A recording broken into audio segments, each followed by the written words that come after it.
오늘은 사도행전뿐만이 아니라 성경에서 가장 핫한 이야기, 가장 뜨거운 논쟁의 사건을 살펴보겠습니다. 읽기는 5장부터 읽었지만 사실은 4장 36절부터 연결이 되는 그런 사건이고 더 앞으로는 2장부터 연결되는 사건입니다.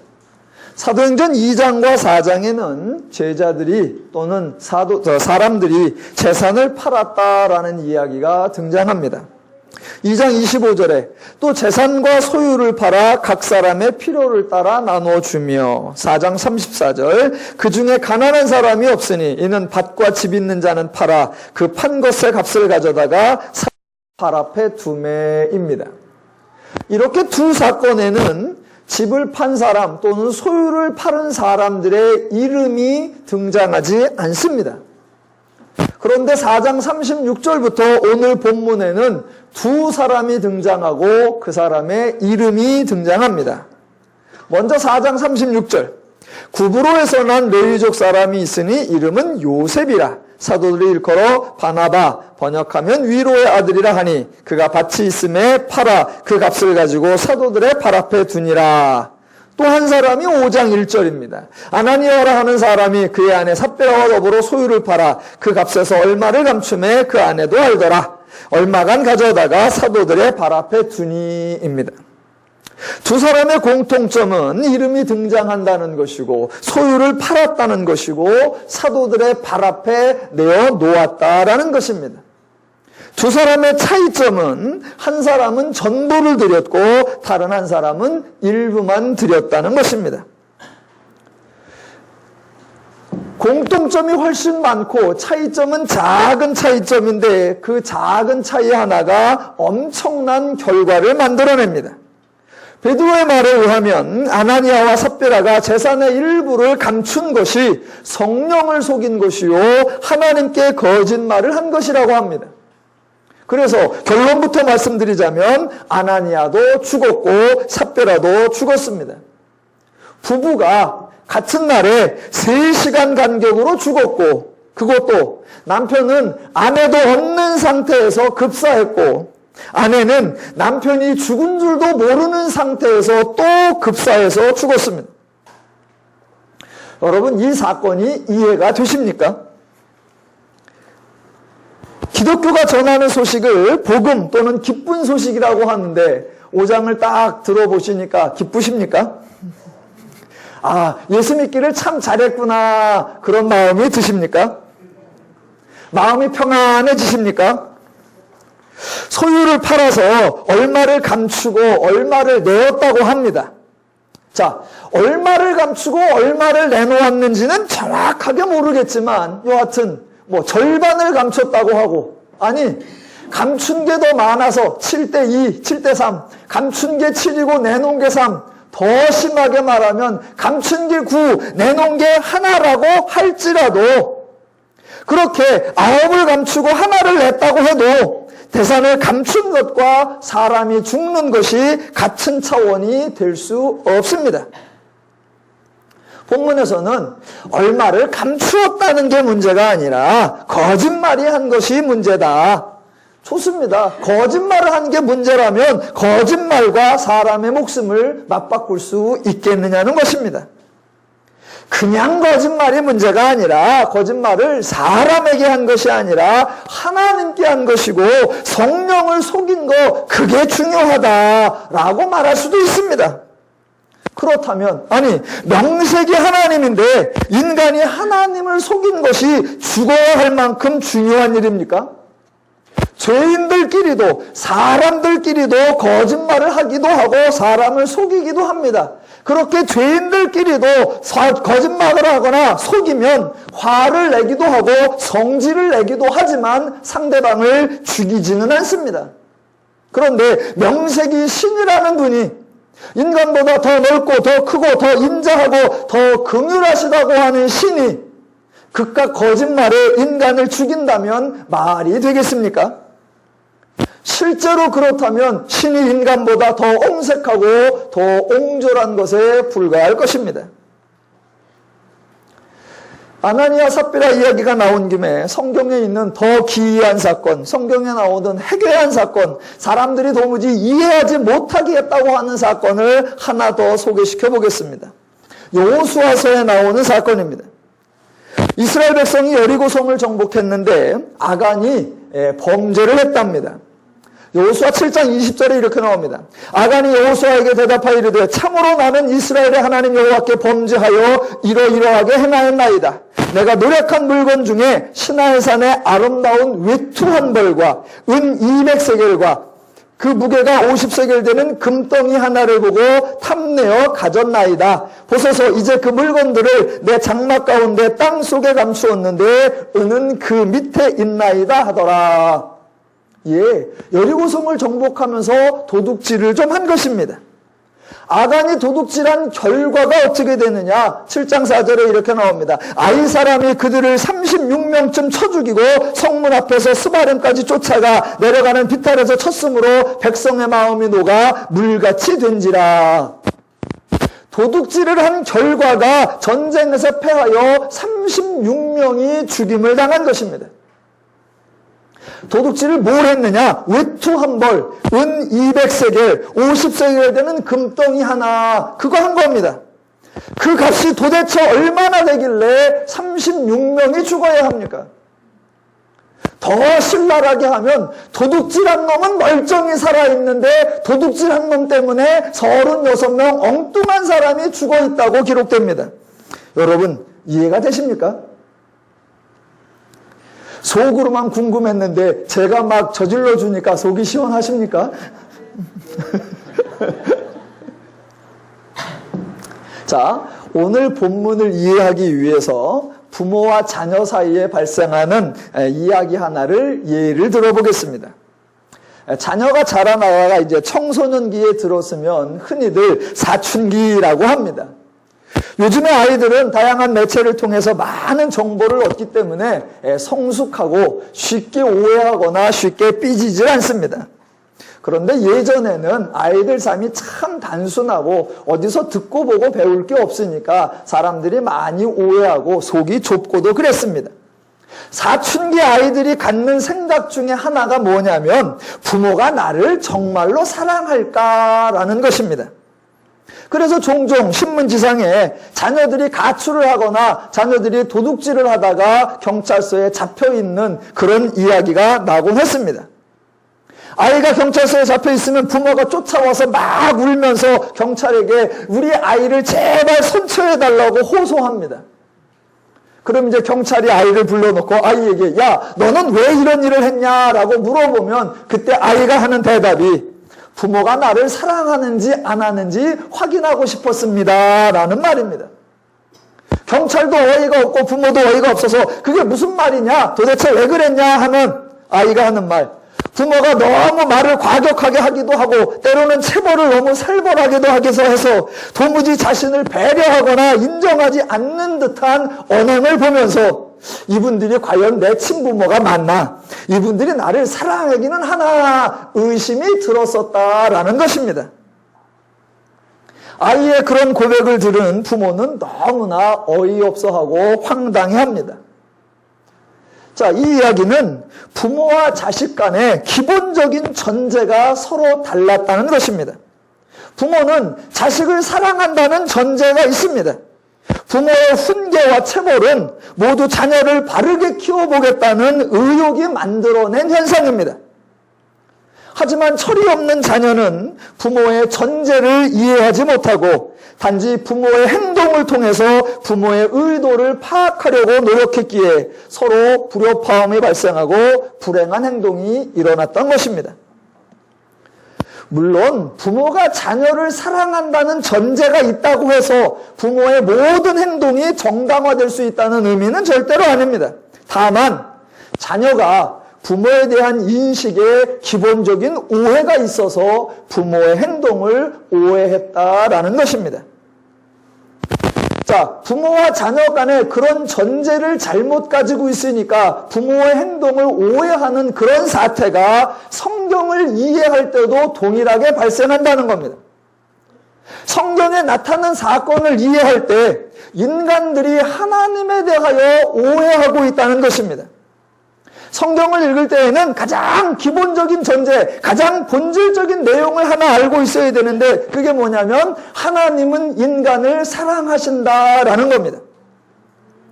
사랑하신다. 거기서부터 더 나아가 하나님은 인간을 사랑한다고 해서 사랑한다는 명분으로 인간을 불편하고 힘들고 불의하고 부당한 행동을 절대로 하지 않는다는 사실을 알고 계셔야 하고 또 하나님은 인간을 사랑하기 때문에 인간을 강하게 만들고 능력 있게 만든다는 명분으로 어려운 시험이나 역경이나 고난을 연단이라는 이름으로 행하는 분이 절대로 아니라는 것을 여러분이 알고 계셔야 합니다.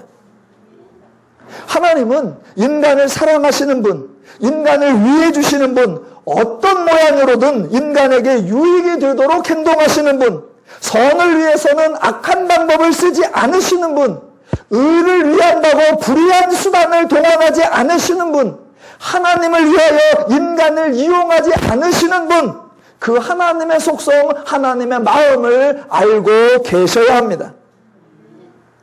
그렇게 하나님은 인간을 사랑하신다는 분명한 개념을 가지고 성경을 읽으면 성경에 등장하는 사건들이 이상한 사건도 아니고 난해한 사건도 아니고 불편한 사건이 아니라는 것을 알아차릴 수 있습니다. 그런데 사람들은 하나님에 대한 이해를 가지고 성경을 읽는 것이 아니라 사건을 통해서 하나님을 인식하려고 하니까 언제나 오해가 발생합니다. 그렇게 사건을 통해서 하나님을 이해하려고 하니 그 사건이 이상한 사건이고 사건이 이상하니 하나님도 이상해지는 겁니다. 자, 일단 성경에 좀 이상한 사건, 좀 난감한 사건이 하나 나오면 그 사건을 통해서 하나님을 보려고 하지 말고 하나님을 통해서 사건을 이해하려고 해야 되는데 일단은 이상한 사건이 하나 나옵니다. 그런데 이상한 사건이 나와서 그렇잖아도 이게 뭘까 난감해하는데 한 발 더 나아가서 아주 심각한 사건이 또 발생합니다.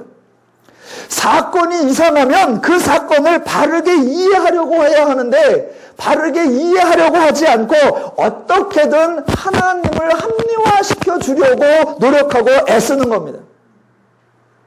하나님은 위대하시고 하나님은 통치자이고 하나님은 주관자이시기 때문에 아무도 하나님이 하시는 일에 시비를 걸 수 없다라고 생각하는 겁니다. 그래서 그 사건이 이상하건 말건 그 사건이 부당하건 말건 그 사건이 불의하건 말건 그 사건이 악하건 말건 무조건 하나님이 하셨다면 그거는 맞는 것이고 하나님이 하셨다면 옳은 것이고 하나님이 오셨다면 정당하다라고 우겨대는 겁니다. 그러면서 본인은 뭐라고 생각하냐면 나는 지금 철저하게 하나님 편에 섰고 나는 지금 하나님께 충성하고 있다라고 생각한다는 겁니다. 그것이 가장 위험하고 그것이 가장 무서운 생각이고 무서운 방식입니다. 하나님은 인간에게 맹종을 요구하시는 분이 절대로 아니십니다. 기독교를 계시라고 하는데 계시는 가르치다, 나타내다, 드러내다, 보여주다, 알려주다, 설명하다라는 겁니다. 즉 하나님은 인간에게 알아듣도록 가르치고 교육하는 일을 하셨습니다. 하나님이 그렇게 나타내고 보여주고 가르치고 알려주면 인간은 당연히 알아들어야 하고 납득해야 되고 수용해야 되고 이해해야 합니다. 그래서 기독교가 계시의 종교, 하나님이 계시하신다라고 하면 인간이 하나님께 나타낼 수 있는 가장 좋은 반응은 계시에 대하여 알아듣는 거예요. 하나님이 보여주셨다 그러면 아유 난 몰라 성경도 모르고 뭐 진리가 뭔지도 몰라 그냥 나는 믿어 이렇게 반응하는 것이 아니라 하나님이 알려주셨다 그러면 아하 그렇구나 하나님이 보여주셨고 아 이게 그 말이구나 알려주고 가르쳐주는 걸 알아듣고 이해하고 수긍하는 것 그것이 하나님에게 성도가 가장 잘 반응하는 모습입니다. 자, 성경에 사도행전 5장과 같은 사건들이 등장한다는 것에 매우 불편하고 난감해하는 것이 대부분의 성도님들의 느낌입니다. 그런데 지금 나타난 사건보다 훨씬 더 성도들을 불편하게 하고 황당하게 만드는 게 있는데, 그게 바로 이런 사건들에 대한 너무나 납득되지 않는 해석들, 도무지 동의하기 힘든 설명들이 나열된다는 겁니다. 가장 대표적으로 설명되는 거, 지금 사도행전 5장에서 아나니아와 삽비라가 재산을 팔아 일부는 바치고 일부는 감추었다라고 하니까 거짓말을 한 것이요 성령을 속인 것이라고 해서 아나니아와 삽비라가 죽은 사건이란 말입니다. 그게 과연 가능한가? 하나님이 이러시면 되나? 지금 그것도 난감한데 이 본문을 설명할 때 더 납득하기 힘든 설명을 한단 말입니다. 하나만 예를 들면 이런 겁니다. 자, 아나니아와 삽비라가 죽었습니다. 왜 죽었는지 아십니까? 바로 교회의 거룩성 때문입니다 라고 하는 거예요. 교회의 거룩성, 무슨 얘기냐면 지금 사도행전에서 1장부터 5장까지의 첫 부분은 제자들이 하나님의 명령을 따라 복음을 선포하는 것이고 교회를 세워가는 과정이라는 겁니다. 그래서 교회가 처음 세워지는 단계이기 때문에 처음부터 교회의 거룩성, 교회의 정결성, 교회의 의로움을 지켜야 한다는 겁니다. 그래서 하나님께서 하나님이 세우는 교회에 거짓말이 있어서는 안 되고 하나님이 세우시는 교회에 성령을 속이는 사건이 있어서는 안 된다고 하나님이 이 사건을 용납할 수 없었다는 것입니다. 그래서 하나님이 일벌백계의 교육으로서 하나님이 일단 기선제압을 하기 위해서 또는 성도들의 주의를 집중하고 모든 사람들에게 교회에 대한 경건성을 가지도록 하기 위하여 하나님이 이렇게 행하셨다라고 설명하는 것입니다. 동의가 되십니까? 또 다 동의하시는데 제가 괜히 딴지를 거는 건 아닌지 모르겠습니다. 예, 얼핏 들으면 하나님이 교회를 세우시는데 교회에 처음부터 부정과 불의와 속이는 것과 이런 것이 용납되지 않도록 거룩성과 정결성을 지키기 위하여 하나님이 처음부터 이렇게 일벌백계의 본을 보이신 거다라고 얼핏 들으면 그럴듯하지만 전혀 기독교적이지 않은 설명이고 하나님의 성품과 맞지 않는 행동이고 하나님이 교회를 세우신 의도와 완벽하게 대치되는 엉뚱한 설명이고 설명이기보다는 도리어 왜곡을 양상하는 그릇된 가르침입니다. 자, 오늘 본문을 이해하기 위해서 우선은 잘못된 설명을 제거하는 것부터 가보겠습니다. 자, 지금 교회의 거룩성을 위하여 하나님이 이렇게 징계하시고 하나님이 이렇게 치셨다라는 것은 교회에 대한 이해가 잘못되었기 때문입니다. 교회라고 하는 것은 사람이 하나님을 위하여 세운 것이 아니라 하나님이 성도를 위하여 세우신 기관이 교회입니다. 그러니까 하나님의 관점에서 바라보면 중요한 것은 교회가 아니라 성도입니다. 하나님이 교회를 먼저 세우고 교회를 중요시하고 교회를 유지하기 위하여 성도를 구원하여 교회로 끌어들인 것이 절대로 아닙니다. 하나님은 교회의 거룩성이나 교회의 정결성을 가장 중요시 여기며 교회를 지켜내기 위해서는 어떤 희생이라도 비록 성도가 죽는 한이 있을지라도 그 희생도 감수하는 것 절대로 아닙니다. 정반대로 가야 됩니다. 하나님은 인간을 구원하셨습니다. 그 인간을 구원하기 위하여 예수 그리스도의 십자가 사역까지 친히 진행하셨고 그렇게 구원한 성도를 절대로 잃어버리지 않기 위하여 하나님의 자녀와 하나님의 나라의 백성된 성도를 절대로 놓치지 않기 위하여 성도가 실족하지 않도록 완벽하게 보호하고 하나님이 지키고 돌보기 위하여 하나님이 성도를 위해 동원한 수단, 그게 바로 교회입니다. 그래서 성도를 위하여 예수 그리스도를 머리로 세우고 그 예수에게 성도를 지체로 연합시켜서 예수와 성도가 한 몸이 되도록 만들어 놓은 거, 그게 교회입니다. 왜 그렇게 하느냐? 성도를 보호하기 위하여입니다. 그러니까 이제 성도와 예수가 한 몸으로 연합되어 있기 때문에 어떤 세력이라도 성도를 해치려 하려고 하면 머리 대신 예수와 대적해야 하고, 행여라도 성도를 미혹하거나 성도를 실족하게 하기 위해서는 예수를 꺾어야 하고, 성도를 예수와 분리시키기 위해서는 예수와 경쟁하도록 그렇게 예수와 성도를 하나로 만들어 놓은 겁니다.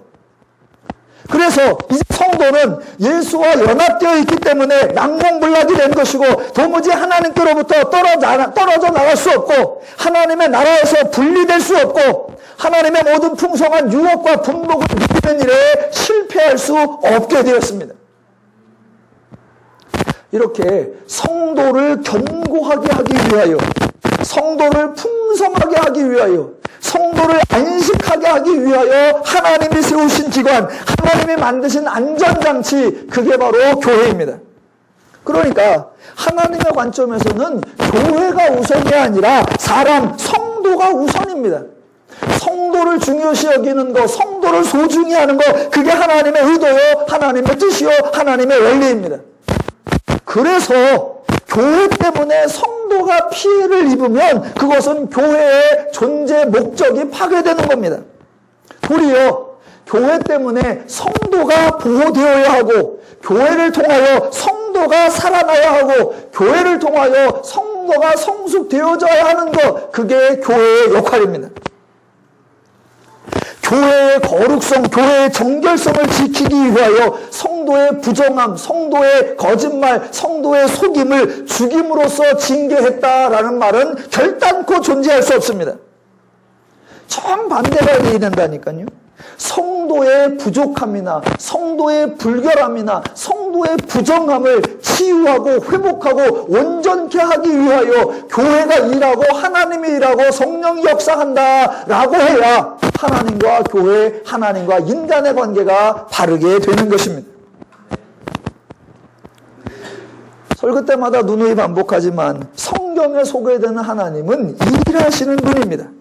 죄인에게 하나님을 알게 하기 위하여 계시의 일을 하시는 분이고, 인간을 보호하기 위하여 십자가 사역의 일을 하시는 분이고, 성도를 보호하기 위하여 교회를 세우시고 친히 머리의 역할을 감당하시는 분이시고, 그래서 그 하나님의 일하심으로 인간의 자유와 평화와 안식을 누리며 사는 것, 그것이 기독교의 본분이고 교회의 본분입니다.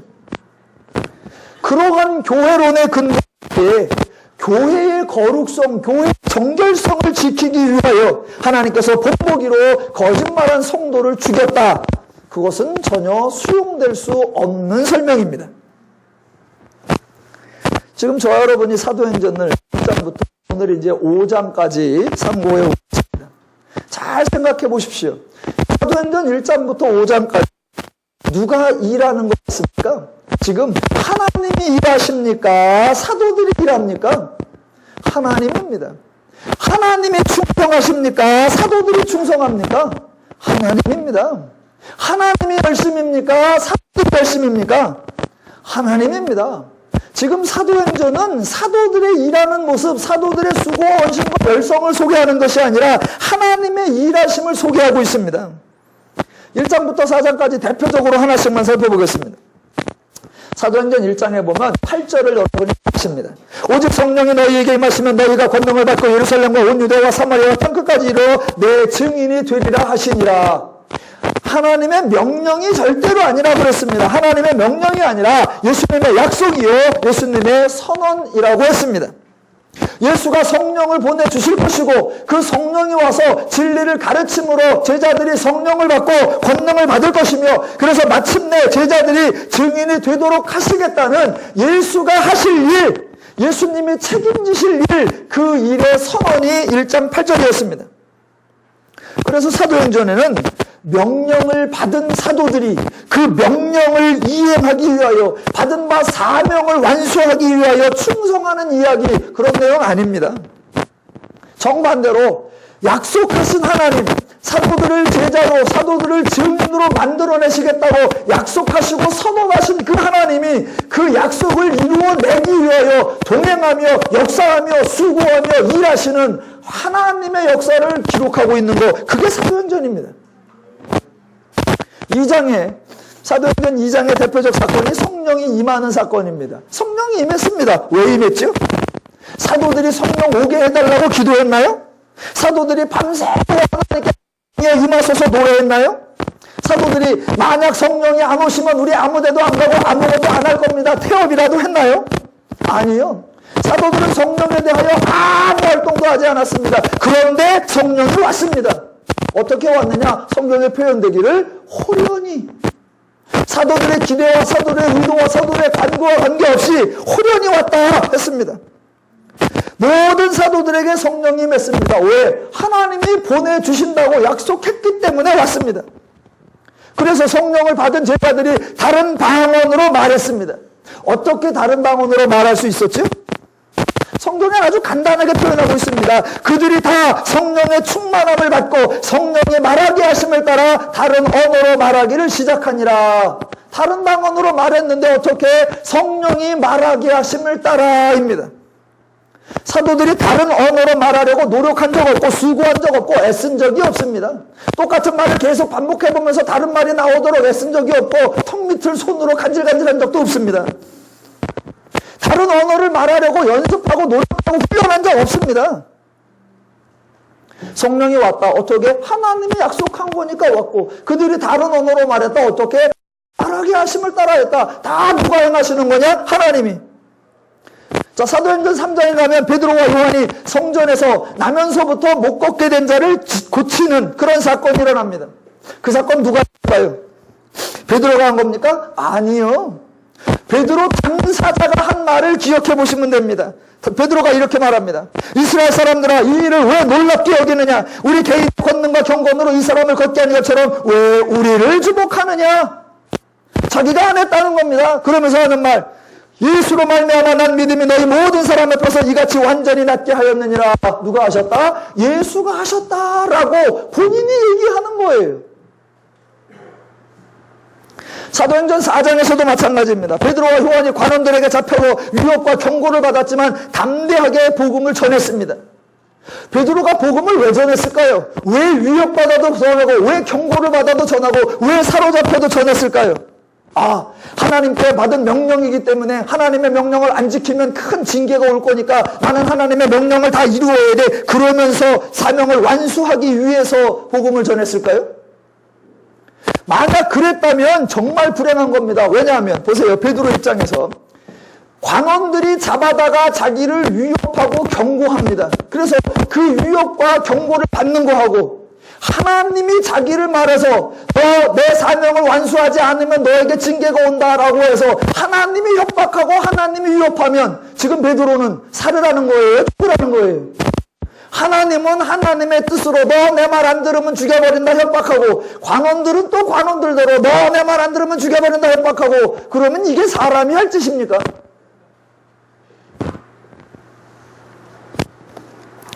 예, 베드로와 요한 또한 사도들은 하나님의 사명을 감당하기 위해서 하나님이 맡겨주신 책임을 이루어내기 위해서 두려움과 떨림 가운데 일한 것이 절대로 아닙니다.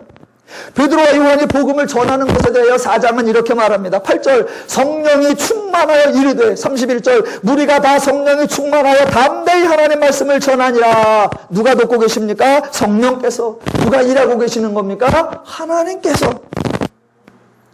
또 베드로와 요한이 복음을 전하니까 3,000명이 들었다, 5,000명이 침례를 받았다라고 합니다. 누가 한 겁니까? 예, 하나님이 하신 겁니다. 성도 성경에 뭐라고 하느냐? 주께서 구원받는 사람을 날마다 더하게 하시니라.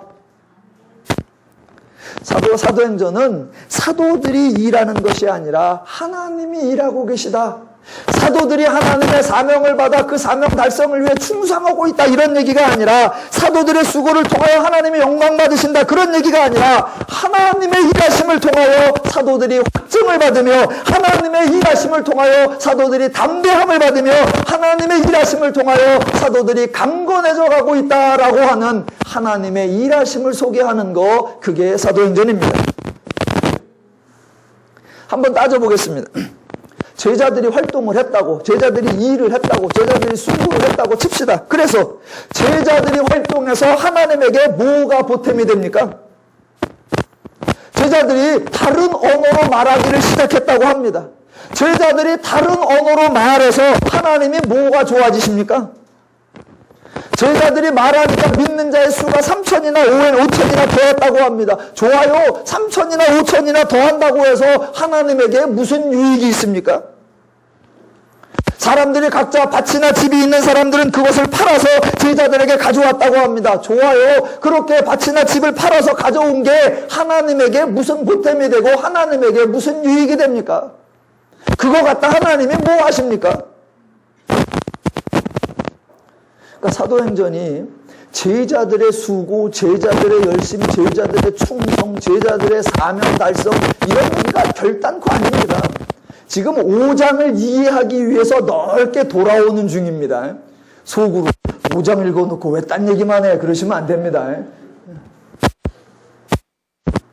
성경에 보시면 1장 8절이 하나님께서 제자들에게 명령하신 대의입니다. 그래서 사도들이 드디어 그 사역을 감당하기 위해서 1단계 예루살렘 복음 전파 프로젝트 1년 만에 한다. 2단계 온 유대 3년 내로 행한다. 3단계 사마리아 5년 내로 한다. 4단계 땅끝까지는 우리 갖고 안 되니까 언어와 법률에 능통한 바울이라는 사람을 영입해서 그 사람을 통하여 이루게 하자. 그런 프로젝트, 그런 프로그램 하나도 없습니다. 사도들이 그런 계획을 짜고 사도들이 그런 진행을 하고 사도들이 그런 단계를 밟아 나가는 거 사도행전 어디에도 발견할 수 없습니다. 그래서 저와 여러분이 사도행전을 읽으면 1장부터 지금 5장까지 올 때에 반응이 어떻게 나와야 되느냐? 우리가 할 수 있는 말은 딱 한마디. 하나님이 하시는구나. 하나님이 일하시는구나. 하나님이 역사하시는구나. 아멘 할 때까지 할 겁니다. 하나님이 하시는구나. 사도들이 말한다고 누가 듣겠습니까? 사도들이 말한다고 말한 자기부터 잡혀 들어가는데 누가 그 말 듣고 3천이나 믿고 누가 그 말 듣고 5천이나 침례를 받겠습니까? 그런데 그들의 말을 듣고 3천이 더 하더라. 누가 하시니까? 하시니까. 사도가 가서 멀쩡히 사람 붙잡고 손을 붙잡고 땡기면 멀쩡한 사람이 땡기면 그 사람이 일어날 수 있겠습니까? 그런데 성경에 보니까 베드로가 잡고 땡기니 발목과 발에 힘이 생기고 그가 걷고 뛰고 노래하더라 라고 되어 있단 말입니다. 누가 하시니까? 하나님이 하시니까. 하나님이 하시니까. 예. 또 사도들이 여러분들 이제 구원받았으니까 재산 팔아오십시오. 여러분 이제 집 팔아오십시오. 여러분 밥 팔아오십시오. 라고 말하면 그 말 듣고 누가 집 팔아오겠습니까? 자기도 먼저 배 판 것도 아니고 자기가 먼저 금을 팔아낸 것도 아니고 자기는 팔았다는 내용이 하나도 없어. 그래놓고 사람들에게 재산 팔아내십시오. 라고 하면 누가 내겠냔 말입니다. 그런데 그런 말 안 해도 어떤 사람이 재산을 팔아내서 다른 사람의 부족한 것을 채워주고 서로에게 가난한 자가 없도록 돌보는 사건이 일어나더란 말입니다. 누가 하신 겁니까? 하나님이 하셔야 가능하다는 겁니다. 그러니까 지금 사도행전에서 처음부터 지금까지 누가 계속 역사에 오시느냐? 자격 없고 수준 없고 가능성 없고 도무지 이루어질 것 같지 않은 그런 사건들, 그런 현장들, 그런 사람들을 데리고 누가 하신다? 하나님이 역사에 오고 계시단 말입니다. 그렇게 자격 없고 수준 없고 능력 없는 사람들을 하나님이 만들어 오시는데 갑자기 느닷없이 하나님이 교회의 거룩성을 지키기 위하여 사람에게 속이는 것이 아니라 하나님을 속인다, 성령을 속인다, 그 사람은 살려줄 수 없다라고 해서 급사를 시켜버리면 도무지 말이 되느냐라는 겁니다.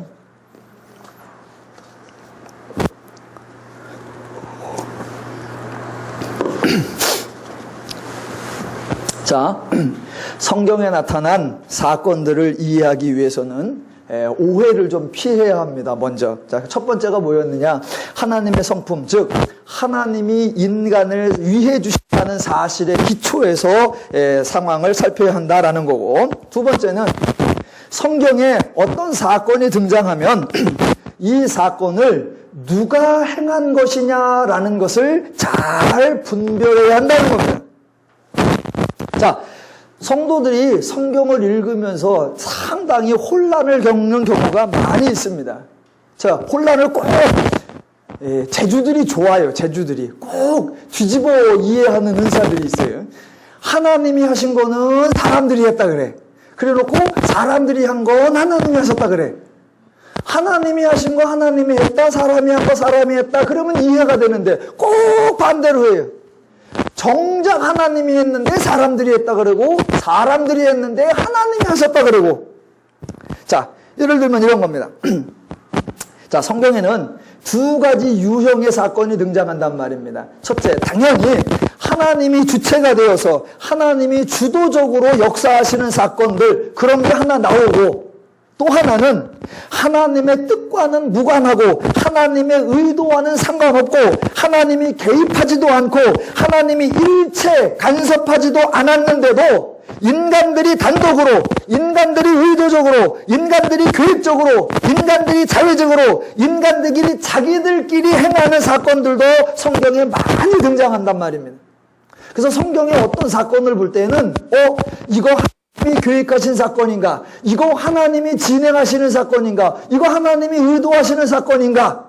아니면 이거 사람들이 하는 짓이구만. 이거 사람들이 이런 작당을 벌이는구만. 이걸 구분해내야 한다는 겁니다.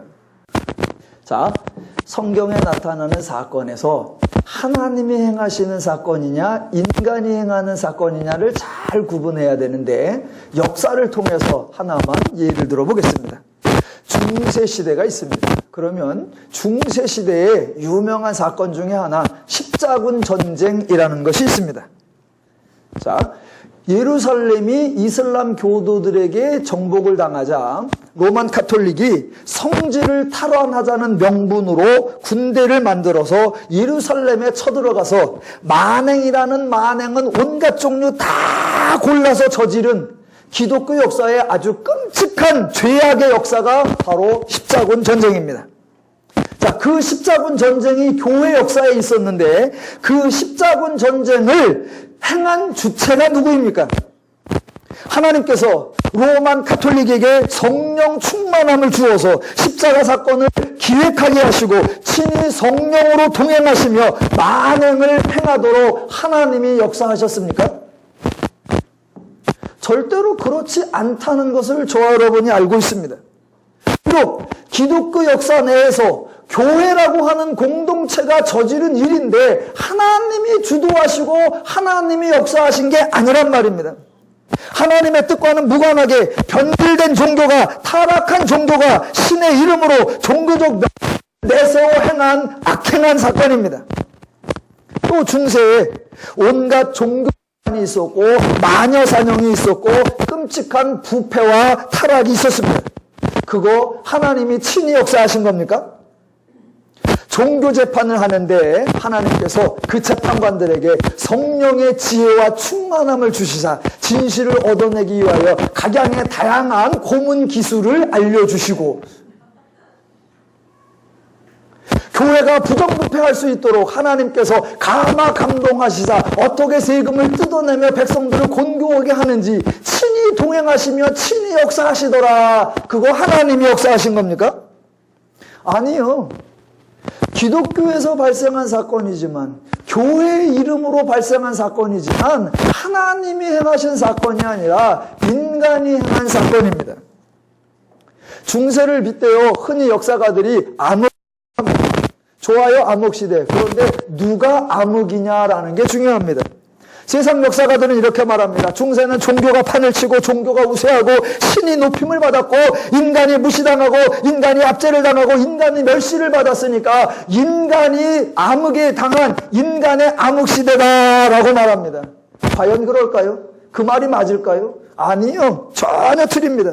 중세는 인간이 득세하고 인간이 판을 쳤습니다. 인간이 종교의 이름으로 인간이 신앙의 가면으로 종횡무진하던 시기이고 중세에 가장 잊혀지고 가장 왜곡되고 가장 변질되고 가장 모욕당하신 게 누구냐? 바로 하나님이었습니다. 중세가 암흑시대 맞는데 누구의 암흑이냐? 하나님의 암흑입니다. 누가 판을 쳤느냐? 인간의 판을 쳤습니다. 그 악 누가 만들었느냐? 인간들이 자행한 악입니다. 그러니까 기독교 역사 속에서 교회 역사 속에서 발생한 사건들에서도 하나님이 행하신 거냐 인간이 행한 거냐를 잘 구분해야 합니다. 마찬가지로 성경에 나타난 사건, 성경에 있는 사건들을 보실 때에도 이 사건이 하나님이 계획하시고 하나님이 주도하신 사건이냐, 아니면 사람이 계획하고 사람이 주도한 사건이냐, 그것을 구분하셔야 한다는 겁니다. 하나님이 주도하시고 하나님이 직접 진행하신 사건들 많이 있습니다. 잘 아시는 대로 노아를 통해서 인간이 심판받아야 할 때 구원해 주는 사건 하나님이 하셨습니다. 아브라함이나 모세나 여호수아를 통해서 죄인들에게 하나님을 계시하신 사건 하나님이 진행하셨습니다. 예언자들을 통해 그리스도가 강림하실 것을 알려주신 거 하나님이 진행하셨습니다. 또 십자가 사건을 통하여 예수가 죽으시고 부활하심으로 인간을 구원하신 거 하나님이 주도하셨습니다. 성경에 나타난 하나님이 계획하고 하나님이 주도하신 사건들의 공통점은 하나님이 일하시고 그 하나님의 일하심의 결과로 인간이 살아나고 인간이 유익을 얻고 인간이 자유와 평화와 안식을 얻다. 그게 하나님 일하신 사건들의 결론입니다. 조금 더 심하게 말하면 그 인간이 어떤 인간들이냐? 자격 없는 인간들이요, 하나님 앞에 원수되었던 인간들이요, 하나님 앞에 대적자 되었던 인간들이요, 하나님 앞에 죽었던 인간들, 그런 인간들을 위하여 하나님이 일하셔서 하나님이 계획하시고 역사하셔서 그들을 살려내고 그들을 구원하고 그들을 하나님의 자녀 삼고 그들에게 하나님의 분복을 주시는 사건, 그게 하나님이 행하신 사건들의 핵심입니다.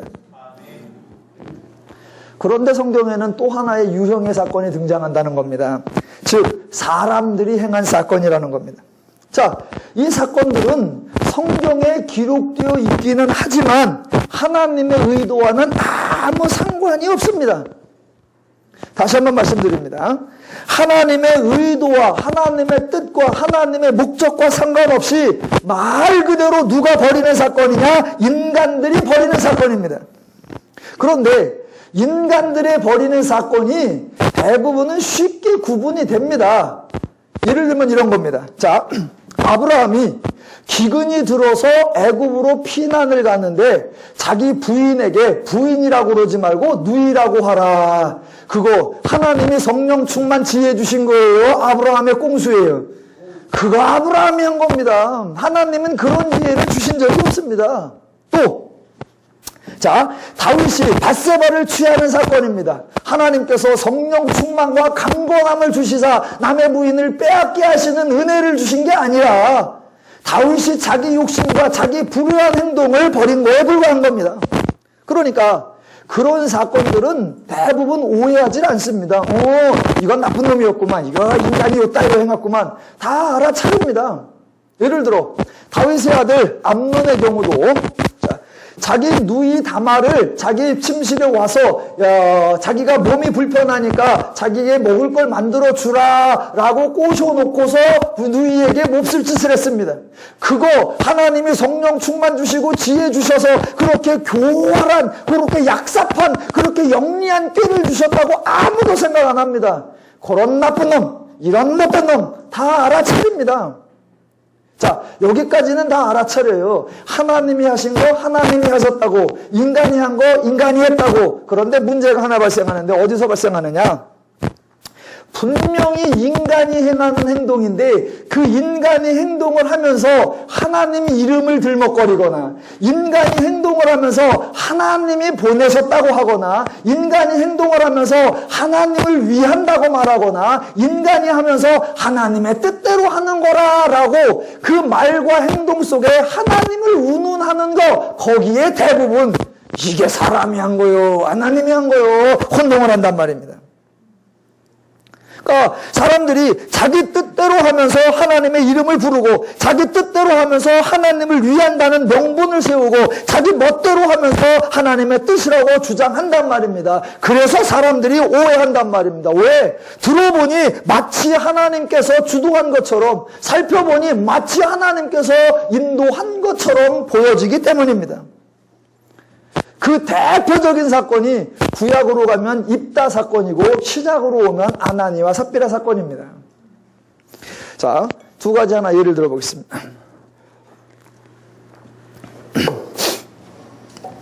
자, 구약의 입다 사건. 저 여러분은 이제 사사기를 작년에 하셨으니까 입다 이해를 하실 것 같아서 약하게만 해보겠습니다. 사사기 10장에 보면 입다라고 하는 사람이 등장합니다. 당시에 암몬이 이스라엘을 공격해왔고 이스라엘은 대적할 힘이 없자 자신들이 내쫓았던 입다라는 사람을 찾아가서 자신들의 장관이 되고 머리가 되어달라라고 요청을 합니다. 이런 상황 저런 정황을 거쳐서 드디어 마침내 입다가 암몬을 공격하러 나갑니다. 그렇게 나아가면서 입다가 서원을 하는데 그 서원이 사사기 11장 30절에 이렇게 나옵니다. 자, 자기가 하나님이 서원하라고 명령한 적이 없고 하나님이 무엇을 내놓으라고 요구한 적도 없고 하나님은 입다에게 아무것도 구한 게 없습니다. 그런데 입다가 자기 스스로 자기 입으로 자기 뜻대로 자기 멋대로 자기 생각대로 자의적으로 말하는데 그 말에다가 여호와를 들먹거린단 말입니다. 이렇게 말합니다. 그가 여호와께 서원하여 이르되 주께서 과연 암몬 자손을 내 손에 넘겨주시면 내가 암몬 자손에게서 평안히 돌아올 때에 누구든지 내 집 문에서 나와서 나를 영접하는 그는 여호와께 돌릴 것이니 내가 그를 번제물로 드리겠나이다 하니라. 여호와께 서원하는데 여호와께서 나에게 승리하게 하시면 제일 먼저 나오는 애를 잡아서 여호와께 번제를 드리겠다. 하나님은 예물 드리라, 번제 드려라, 사람 바쳐라 아무 말씀도 한 적이 없단 말입니다. 그런데 자기가 말했어요. 여호와께 말했어. 그 서원 왜 했느냐? 자기 생각에. 누구 뜻이냐? 자기 뜻. 누구 의도냐? 자기 의도. 그런데 여호와께라고 말을 했단 말입니다. 그러니까 입다의 서원, 입다의 행동은 여호와의 뜻, 하나님의 의도와 아무런 상관이 없고 상관없는 정도가 아니라 하나님을 심각하게 왜곡하고 여호와 신앙을 너무너무 변질시키는 겁니다. 그러니까 입다가 사사로 쓰임받고 있기는 하지만 사사로 쓰임받는다고 해서 그가 한 말이 다 옳고 그가 한 행동이 다 옳으냐? 아니요.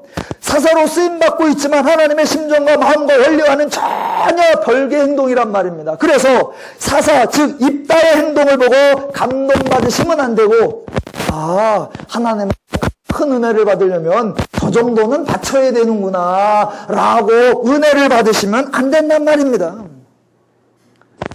사사기에 입다 같은 사람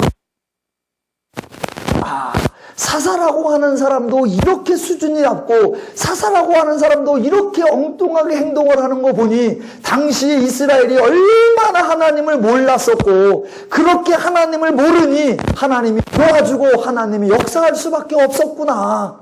하나님이어야 인간이 사는구나. 그걸 보여주려는 것이 입다 사건의 의도입니다.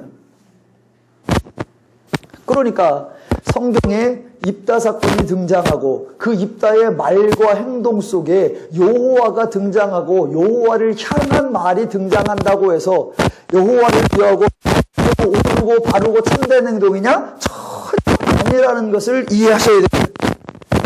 자, 인간의 행동을 하나님의 행하신 사건으로 오해하는 신약의 또 다른 대표적 사건이 바로 아나니아와 삽비라 사건입니다. 자, 사도행전 2장과 4장에 제자들이 서로 물건을 통용하고 있는 것을 나누어 쓰어서 그 가운데 부족한 자가 없게 했다라고 했습니다. 사도행전 2장과 4장에 그 모습을 왜 기록했느냐? 그런 모습이 나타날 수 있었던 거는 사도들이 설명을 잘했기 때문이 아니라 저들이 그렇게 감화 감동을 주었기 때문이 아니라 하나님이 그 복음을 듣게 하고 하나님이 그 마음에 그런 감동을 주셨기 때문에 누가 하신 거다? 하나님이 하신 거다라는 걸 알려주는 겁니다.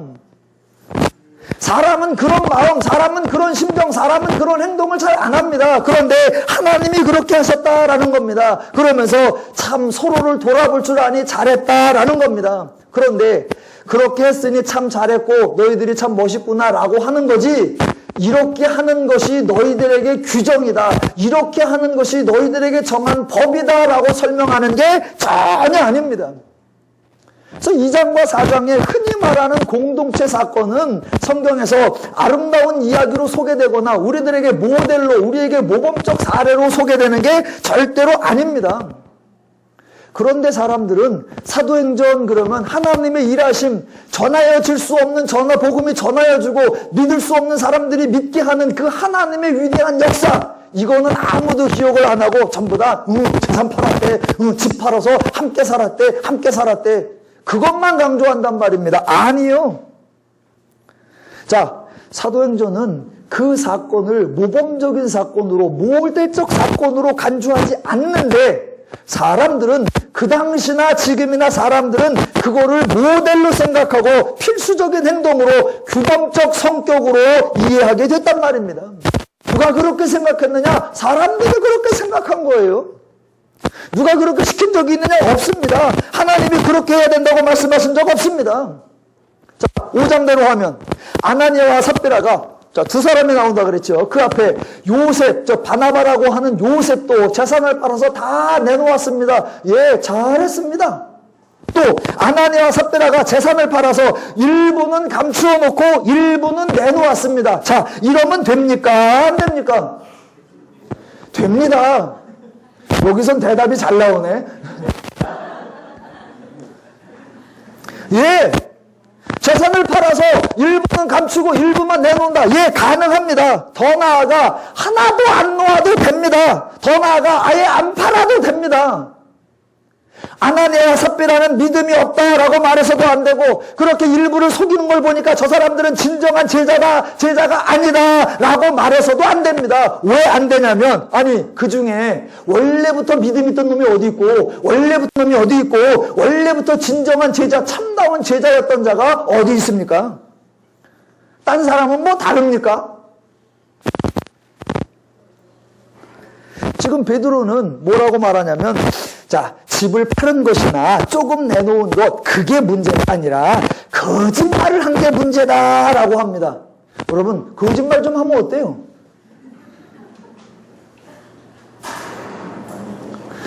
달고 살잖아. 그랬더니 아니, 거짓말을 했다는 게 문제가 아니라, 거짓말을 했는데 그 거짓말이 사람에게 한 것이 아니라 하나님께 했다. 하나님께 하면 좀 어때? 아니, 거짓말하고 사람 목숨하고 뭐가 더 중요해요? 사람 목숨. 사람을 속이는 게 아니라 하나님을 속이는 거다. 하나님을 속이는 거하고 사람 목숨하고 뭐가 더 중요해요? 사람 목숨. 당연하죠. 그런데 보세요. 자, 우리가 하나님을 위한다라고 하나, 또는 우리가 하나님의 뜻을 이루자라고 하거나, 우리가 또는 하나님의 영광을 위하자라는 명분이 생기거나, 그런 제목을 갖다 붙이거나, 그런 타이틀을 딱 갖다 붙이면 하나님의 명예와 인간의 목숨 중에 무엇을 중요시하는 경향이 생긴다? 하나님의 영광, 하나님의 명예, 하나님의 이름, 하나님의 뜻, 이것을 사람들은 앞세우게 되어 있습니다. 아니, 하나님 자체가 인간을 살려내기 위하여 하나님이 오셔서 죽으시고, 하나님이 성령을 보내시고, 하나님이 교회를 세워서 하나님이 역사하는 게 그 모든 이유가 인간을 위하여 하나님이 일하는데, 인간들은 하나님을 위한다는 명분으로, 하나님의 영광을 위한다는 명분으로 인간을 희생시키고 인간을 힘들게 하고 인간을 곤고하게 한다. 이게 바로 종교의 타락이요, 이게 바로 종교의 부패입니다. 하나님을 위한다, 하나님의 영광을 위한다, 그런 것으로 인간을 힘들게 하고 인간을 곤곡해 하고 인간을 어렵게 하는 거, 그거 하나님을 오해하는 것이고 하나님과 진리를 왜곡하는 것입니다. 그러니까 처음부터 끝까지 여러분이 언제나 기억하고 계셔야 되는 거 하나, 기독교 신앙 또는 하나님에 관한 신앙에서, 신앙은 하나님이 인간을 위하는 것이지 인간이 하나님을 위하는 것이 절대로 아니다라는 것을 기억하셔야 합니다. 한 번만 따라하겠습니다. 나도 동혁이한테 배웠어요. 자, 기독교 신앙은 하나님이 인간을 위하는 것이지 인간이 하나님을 위하는 것이 아니다. 예, 맞습니다.